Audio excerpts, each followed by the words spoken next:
सोमनाथाय नमः।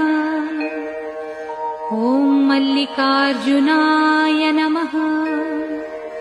ॐ महाकालेश्वराय नमः।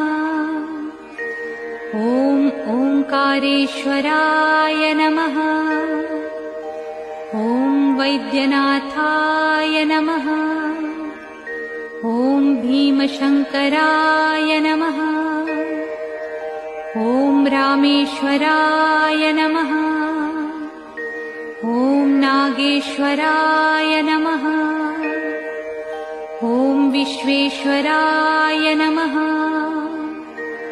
ॐ त्र्यंबकेश्वराय नमः।